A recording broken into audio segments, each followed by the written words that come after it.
The pristine corridors of Station Nexus Prime gleamed under artificial lighting, a testament to the Zephyrian Empire's architectural superiority. Ambassador Crix adjusted his ceremonial robes, the silver threads catching the light as he strode purposefully toward the diplomatic quarter. His three eyes focused on the data pad, displaying the latest intelligence reports about the newest species to join the Galactic Council. Humans. Such an unremarkable name for what appear to be an equally unremarkable species. Commander Vex, Crix called to his security chief, a towering Zephyrian whose chitinous armor clicked with each step. Remind me again why we're wasting time with these primitives? Vex's mandibles clicked in what passed for amusement among their kind. The humans claim to represent Earth, a planet in the Outer Rim territories. Their technology is crude, their military laughable. Yet somehow, they've managed to impress the Council enough to grant them membership. Crix snorted, a sound that resonated through his nasal cavities. Politics. Always politics. No doubt some bleeding heart species sponsored them out of pity. They rounded a corner and nearly collided with a figure moving in the opposite direction. The being was shorter than both Zephyrians, with pale pink skin, strange for only on the top of its head, and the most peculiar feature of all, just two eyes. It wore simple blue clothing that seemed almost comically informal compared to the elaborate garments of other diplomatic personnel. "Watch where you're going, primitive," Crix snarled, his voice dripping with disdain. The universal translator rendered his words into the creature's native tongue. The human, for that's clearly what it was, stopped and turned. Its face displayed an expression Crix couldn't quite interpret. "Excuse me?" "You heard me correctly." Crix stepped closer, towering over the smaller being. "Your species doesn't belong here. This station is for civilized beings, not whatever backwater hovels spawned your kind." The human's expression shifted slightly. If Crix had been more observant, he might have noticed a subtle tightening around those strange two eyes, the way the creature's hands slowly clenched and unclenched at its sides. But the Zephyrian ambassador was too consumed with his own sense of superiority to pay attention to such details. "I think there's been a misunderstanding," the human said, its voice remarkably calm. "I'm Commander Sarah Chen of the Earth Defense Force. I'm here for the integration ceremony." "Commander?" Crix let out a harsh laugh that echoed through the corridor. "What could a primitive like you possibly command? A pack of domesticated beasts." Commander Vex joined in the mockery. "Perhaps she commands a fleet of those ridiculous chemical rockets their species is so proud of. I've seen their specifications. Absolutely pathetic." Sarah's jaw tightened almost imperceptibly. "Chemical rockets got us to the stars. What did your species use?" "Quantum displacement drives, obviously," Crix replied smugly. "Technology your kind won't develop for another 1,000 years, assuming you don't destroy yourselves first. Which, according to our projections, is highly likely." "Interesting," Sarah said, taking a step back. "And how long did it take your species to develop space travel after achieving nuclear capability?" Crix frowned. "What does that have to do with anything?" "Humor me. Approximately 400 of your Earth years. But we're naturally more intelligent than your species. It's to be expected." Sarah nodded slowly. "Humans achieved space travel within 60 years of splitting the atom. We went from first flight to walking on our moon in 66 years. But sure were the slow ones." The comment stung more than Crix cared to admit, but he was about to let a primitive get the better of him in a verbal sparring match. Crude achievements. Any species can eventually stumble into space travel through trial and error. True advancement comes from understanding the fundamental forces of a universe, like understanding how to avoid starting wars with newly contacted species. Sarah asked innocently. Vex's mandibles clicked aggressively. "Are you threatening us human?" "Threatening?" Sarah's eyebrows rose in apparent surprise. "I'm just making conversation, though I am curious about something. How many wars has your species fought?" "Wars are for primitives," Crix declared proudly. "The Zephyrian Empire achieved peace through superior technology and diplomacy over 3,000 years ago." "Fascinating. And how did you achieve that peace exactly?" "Through strength. When other species realized they couldn't possibly stand against our military might, they chose cooperation over destruction." "So you conquered them?" We liberated them from their primitive ways, Vex interjected, just as we could liberate your species, given time. Something shifted in Sarah's expression. The change was so subtle that most species would have missed it entirely. But there was definitely something different about the way she held herself now. The casual stance became more purposeful, the relaxed shoulders straightening almost imperceptibly. Liberation, she repeated thoughtfully. That's an interesting word choice. Tell me, how many species chose this liberation willingly? Crix waved dismissively. Such details are irrelevant. The point is that the galaxy is more peaceful now than it has been in millennia. Something your chaotic species will never achieve. Chaotic? Sarah's voice carried a note of curiosity that should have served as a warning. What makes you think we're chaotic? Your entire history is nothing but warfare, Vex said, consulting his datapad. According to our intelligence reports, your species has been in a constant state of conflict since the beginning of recorded history. Wars over territory, resources, ideology, even religious beliefs. Absolutely barbaric. Sarah nodded agreeably. And during these conflicts, did your intelligence reports mention what we learned? How to be more efficient at killing each other, presumably. Crix sneered. Among other things, yes. The way Sarah said it sent an inexplicable chill through both Zephyrians, though neither would have admitted it. We learned that war isn't just about having the biggest weapons or the most advanced technology. It's about adaptability. It's about finding creative solutions when conventional methods fail. It's about surviving when everything goes wrong. Primitive thinking, Crix declared, though his voice lacked some of its earlier confidence. Modern warfare is about technological supremacy. Superior weapons, better shields, faster ships. Is that what your 3,000 years of peace taught you? Sarah asked, that technology solves everything? Technology and superior intellect, Vex confirmed, which is why species like yours serve species like ours. The change in Sarah's demeanor was complete now, though the Zephyrian still hadn't recognized it for what it was. Where before she had seemed merely curious, now there was something predatory in her stillness, like a coiled spring waiting for the right moment to release. Service, she mused. Another interesting word. I don't suppose you'd care to elaborate on what kind of service you had in mind. Crix straightened to his full height, looking down at the human with undisguised contempt. Resource extraction, primarily. Your planet is rich in heavy metals and rare earth elements that our civilization requires.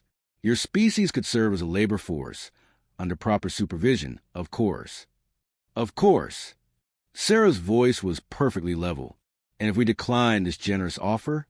Declining isn't really an option, Vex said matter-of-factly. Species that refuse to integrate into galactic community peacefully tend to experience unfortunate accidents. Ships malfunction, communication arrays fail.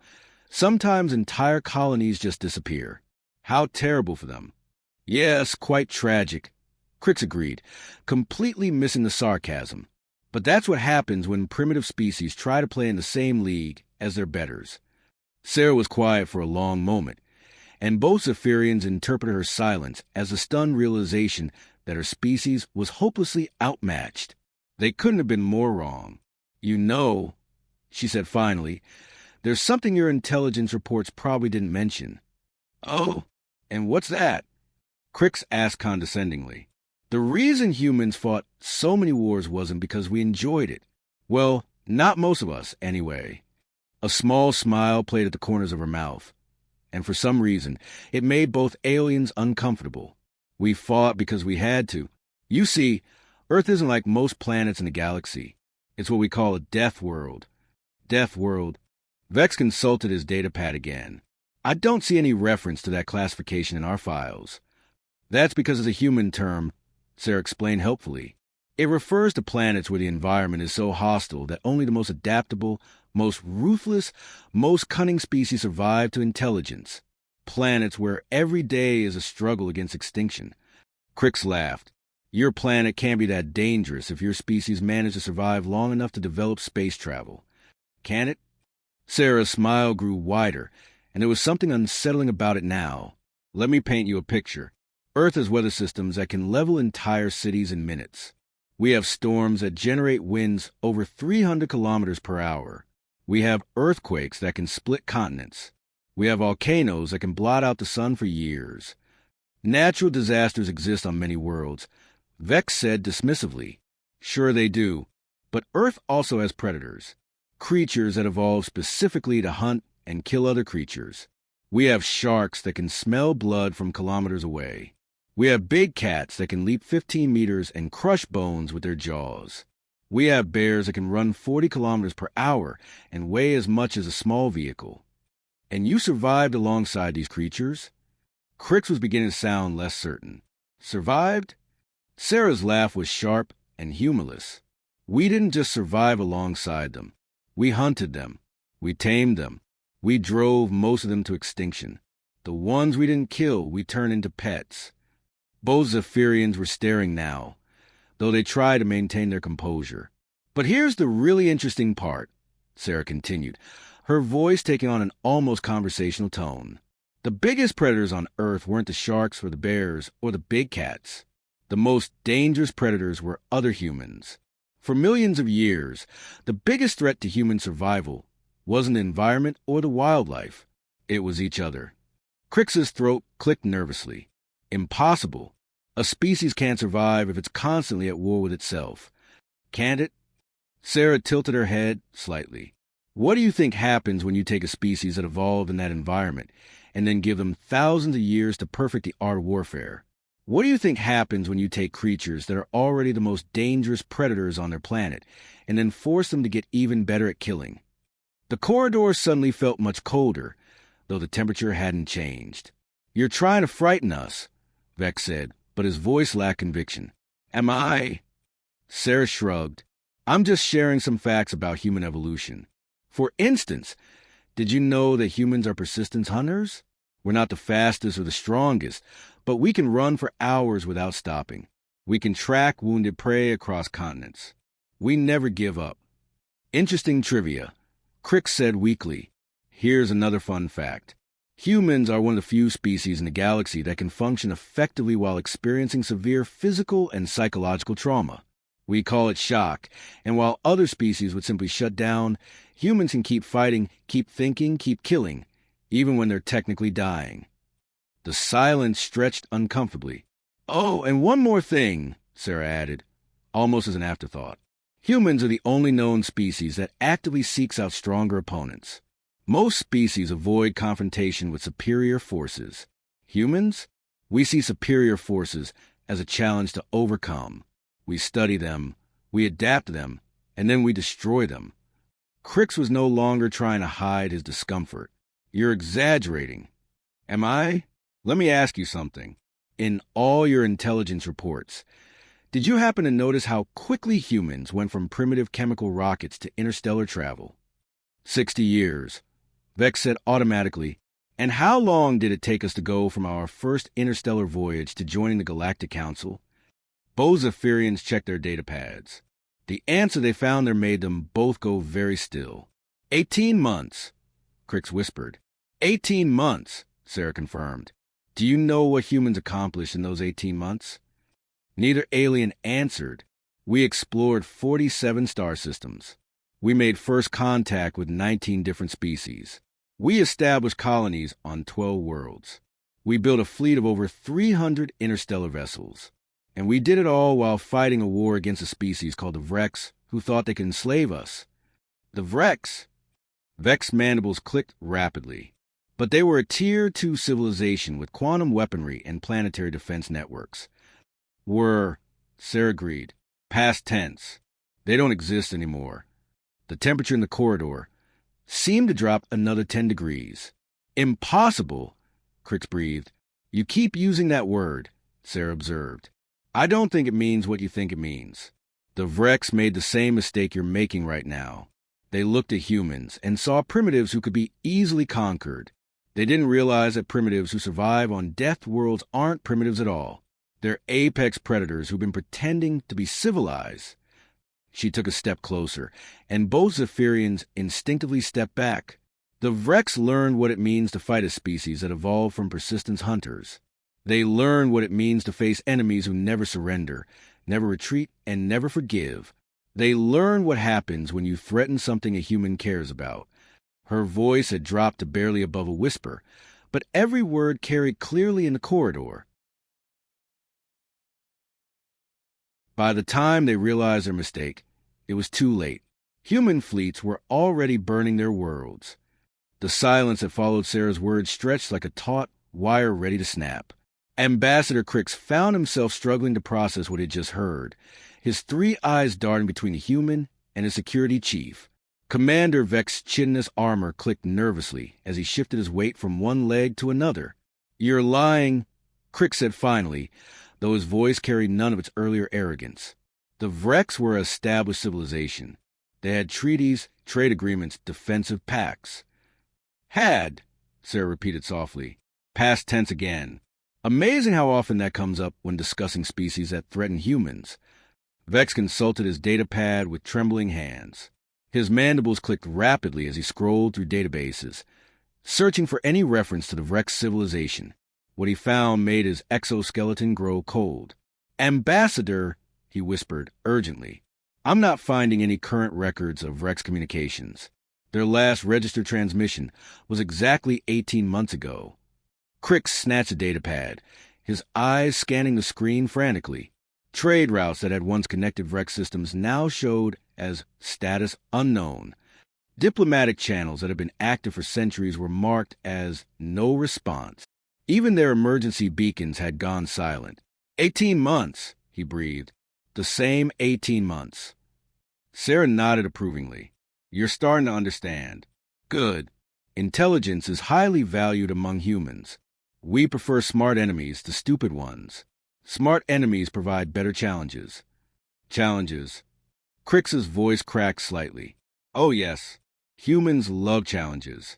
The harder the problem, the more creative we get in solving it. The Vrex presented us with some fascinating puzzles. Quantum shields that were supposedly impenetrable. Weapons that could allegedly vaporize entire fleets. Defense networks that were theoretically unbreachable." She paused, examining her fingernails with casual interest, theoretically being the operative word. "How?" Vex demanded. How could a primitive species defeat quantum-level technology? Sarah's smile returned, and it was far from pleasant. "That's the beautiful thing about being primitives from a death world. We don't fight fair. We don't follow the established rules of galactic warfare. We don't limit ourselves to conventional tactics." "Elaborate," Crix commanded, though his voice lacked any real authority now. "Gladly. See, the Vrex made the same mistake most advanced civilizations make. They assumed that superior technology guaranteed victory. They built their entire military doctrine around overwhelming firepower and defensive superiority. Very logical, very predictable." Sarah began pacing slowly, her movement precise and controlled, like a predator circling wounded prey. "But humans learned something during our thousands of years of warfare that apparently no other species figured out. Technology is only as good as the beings using it, and every piece of technology has weaknesses. Impossible to exploit," Vex protested weakly. "Is it?" The Vrex thought so too. Their quantum shields were powered by central generators that were heavily defended but still required physical infrastructure. Their weapons were incredibly powerful, but needed time to charge between shots. Their defense networks were vast and sophisticated, but relied on predictable patrol patterns. Crix felt a sinking sensation in his stomach. And humans found these weaknesses. Found them? We created them. You see, the Vrex made another critical error. They assumed that because humans were new to space warfare, we would fight like other spacefaring species. They expected us to engage them fleet to fleet, ship to ship, using conventional tactics and honorable conduct. She stopped pacing and fixed both aliens with a stare that made them want to retreat further. Instead, we did what humans do best. We adapted. We improvised. We got creative. What did you do? Crix asked, though he wasn't sure he wanted to know the answer. We studied them first. Every transmission, every patrol route, every supply convoy. We learned their language, their customs, their technology. We identified key personnel and tracked their movements. We mapped their infrastructure down to the last maintenance tunnel. Vex's data pad chimed softly, and he glanced down at it with growing horror. Ambassador, I'm picking up references to something called Operation Nemesis in the classified archives. It's labeled as a human military action, but most of the details are restricted. Sarah's eyes lit up with genuine enthusiasm. Oh, you found the good stuff. Operation Nemesis. Now that was a masterpiece of strategic planning. Took us 3 months to set up, but it was absolutely worth the effort. 3 months. Crix felt his legs growing weak. Patience is another human virtue. We're willing to wait for the perfect moment to strike. The Vrex, meanwhile, were getting impatient. They kept sending ultimatums, making threats, flexing their military might. All the while, we were infiltrating their systems. Infiltrating how? Trade ships, mostly. Humans are natural merchants, you know. We sent hundreds of vessels into Vrex space, carrying what appeared to be valuable goods and resources. The Vrex were happy to trade with us. They thought they were cheating primitive newcomers out of precious materials. Sarah's grin turned predatory. What they didn't realize was that every trade ship carried something extra. Monitoring devices, communication scramblers, and my personal favorite, nanoscale sabotage packages. Both Zephyrians went completely still. You didn't, Vex whispered. We absolutely did. For 3 months, human nanobots spread through Vrex infrastructure like a virus. They attached themselves to power conduits, computer networks, life support systems. They lay dormant, waiting for activation codes that would be transmitted on a very specific frequency. Crix was shaking now. The frequency of human distress signals. Clever. Yes, exactly. So when the Vrex finally decided to make good on their threats and launched their first attack against a human colony, they inadvertently triggered their own destruction. How? The question came from both aliens simultaneously. Simple. The moment they opened fire on human civilians, every nanoscale package in their empire activated at once. Power grids failed. Computer networks crashed. Life support systems shut down. Weapons platforms went offline. Communication arrays went dark. Sarah's voice took on an almost musical quality as she described the devastation. Suddenly, the mighty Vrex Empire was blind, deaf, and powerless. Their fleets found themselves drifting in space with no navigation, no weapons, no shields. Their planets were plunged into darkness. Their military commanders couldn't even communicate with their own forces. And then, Crix asked, though he already knew the answer would be terrible. And then the human fleets arrived. 300 ships that had been hiding in dark space, waiting for the signal. We didn't even have to fight, really. The Vrex were helpless. Some surrendered immediately. Others tried to resist with whatever backup systems they could activate. Her expression grew cold and distant. The ones who surrendered were relocated to reservation worlds, where they could live peacefully under human protection. The ones who continued to resist, she shrugged. Well, resistance became increasingly difficult when your entire civilization's infrastructure has been turned against you. You committed genocide, Vex accused, though his voice shook with fear rather than righteous anger. Genocide? Sarah looked genuinely puzzled. No, we committed warfare. The Vrex were the ones who escalated the threats of extermination. We simply responded in kind, but more effectively. The galactic community will never stand for this, Crix said desperately. Won't they? The official records show that the Vrex attacked human colonies without provocation. They threatened to enslave our entire species. When we defended ourselves, they escalated a total war. We simply won that war more decisively than anyone expected. She leaned against the wall, casually, as if discussing the weather. Besides, the galactic community has been remarkably quiet about the whole thing. Probably because most species are relieved that someone finally dealt with the Vrex. They were becoming quite aggressive in their expansion policies. But the technology you used, it's illegal under galactic law, Vex protested. Is it? Show me the law that says you can't use nanotechnology in warfare.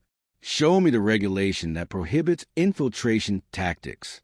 Show me the treaty that bans sabotage of enemy infrastructure. Both aliens frantically consulted their data pads. searching through legal databases.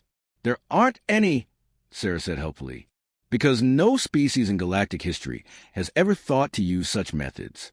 Galactic warfare has always been conducted according to established conventions, honored duels between fleets, formal declarations of war, respect for civilian populations. Civilized warfare, Crick said weakly. Civilized, Sarah repeated thoughtfully. There's that word again. You keep using it as if it means something positive. But here's the thing about civilization. It makes you predictable. It gives you rules that limit your options.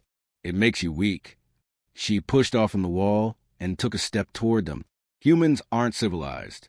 We're domesticated. There's a difference. Domestication is a thin veneer over millions of years of predatory evolution. And when that veneer gets stripped away, her smile became absolutely terrifying. What's left underneath is something that can hunt gods. What do you want? Crix asked, abandoning all pretense of diplomatic superiority. Want? From you? Nothing, really. You're not important enough to want anything from. You're just another bully who mistook politeness for weakness. She began walking past them, then paused. But since you asked, I'll give you some free advice. When you file your report about this conversation, I suggest you include a recommendation that the Zephyrian Empire reconsider its expansion policies, particularly any plans involving forced integration of primitive species. And if we don't, Vex asked, though he immediately regretted the question. Sarah turned back to face them, and for a moment, both aliens saw something in her eyes that chilled them to their core. It wasn't anger or hatred. It was the calm, calculating gaze of a predator evaluating potential prey. Then you'll find out what happened to the Vrex wasn't a fluke.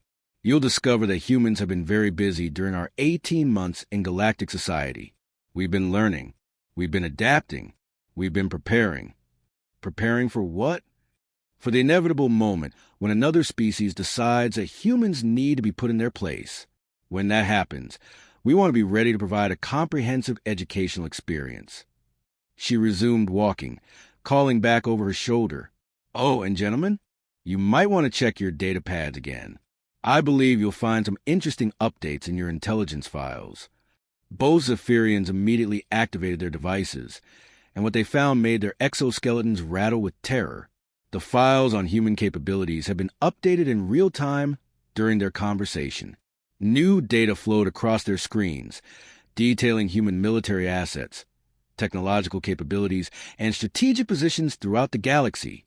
The information was far more extensive and far more frightening than anything their intelligence services had previously discovered. But the most terrifying part wasn't what the files contained. It was how they had been updated. Their datapad were connected to the most secure intelligence networks in Zephyrian space. The encryption was military-grade. The firewalls were impenetrable, and the access protocols required authorization from the highest levels of government. Yet somehow, human intelligence services had not only penetrated these systems, but had been monitoring their conversation in real time and updating classified files as they spoke. Impossible, Vex whispered, staring at a screen. There's that word again. Sarah's voice carried clearly down the corridor, though she was already disappearing around a corner. You really should stop using it. It doesn't seem to mean what you think it means. Crix and Vex stood in the empty corridor, surrounded by the soft hum of the station's life support systems, holding datapads full of information that redefined everything they thought they knew about humanity. After several minutes of stunned silence, Crix finally spoke. We need to contact the Empire immediately. What do we tell them? Crix looked at his datapad again, scrolling through page after page of human capabilities, strategic positions, and technological achievements that dwarfed anything the Zephyrian Empire had accomplished in centuries of expansion. We tell them, he said slowly, that we made a terrible mistake, and we pray to whatever gods we believe in that it's not too late to fix it. As they hurried toward the communication center, neither alien noticed a small device that had been discreetly attached to the underside of Vex's datapad, the device that was recording everything they said and transmitting it back to human intelligence services, the device that ensured that humanity would know exactly how the Zephyrian Empire planned to respond to this new information. After all, humans were persistence hunters, and the hunt had only just begun.